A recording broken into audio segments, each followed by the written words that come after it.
C'est la vedette du jour? C'est Maxence. C'est Maxence? Qu'est-ce qu'il a, Maxence? C'est pour son handicap. Le handicap de Maxence ne se voit pas. Le jeune garçon souffre du trouble du déficit de l'attention avec ou sans hyperactivité qui se résume en 4 lettres, TDAH. Jessica, sa maman, a choisi de ne rien cacher du syndrome de son fils.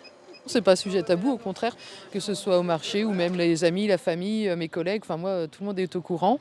Je trouve qu'il faut en parler, que ce soit pour lui, pour les autres et pour que les autres aussi apprennent à connaître comment il fonctionne aussi. Au quotidien, que ce soit à l'école ou à la bibliothèque, Maxence n'aime pas et ne sait pas rester sans rien faire. Tu lis beaucoup, toi, Maxence? Pas trop en ce moment.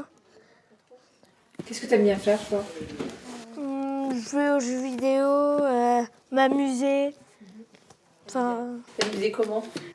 aller faire du vélo avec mes copains, faire des jeux de société avec ma mère. Les journées en classe ne sont pas faciles pour les enfants comme Maxence. Ils doivent composer avec les autres. Moi, vu que j'ai habitué à mon handicap, je ressens pas trop l'hyperactivité.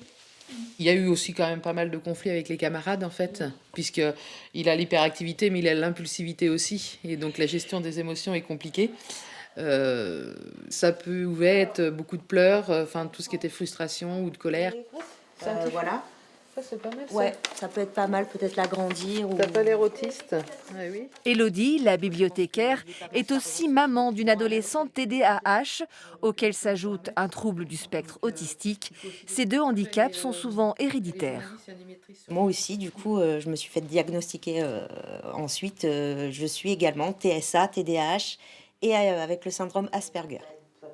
Jessica et Élodie ont toutes les 2 été confrontées aux longues démarches médicales pour leurs enfants et à la solitude une fois le diagnostic posé.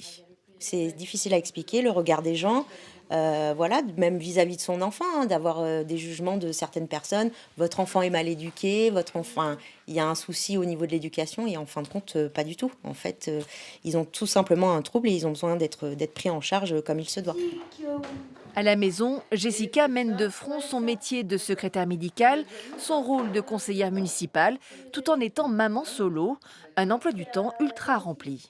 La vie d'une maman d'un enfant TDAH, c'est une maman en surveillance continue. C'est aussi être derrière lui pour... alors, les autres enfants sont aussi comme ça, mais quand il est à la douche, je vais intervenir 4 fois ou 5 fois. Sinon, ma salle de bain est inondée. Sinon, il peut y rester une demi-heure. Sinon, je peux avoir perdu la moitié de mon gel douche en une douche. Maxence a retrouvé un peu de stabilité grâce à un traitement médicamenteux assimilé à la famille des stupéfiants. Chaque jour, il grandit et apprend à vivre avec son handicap.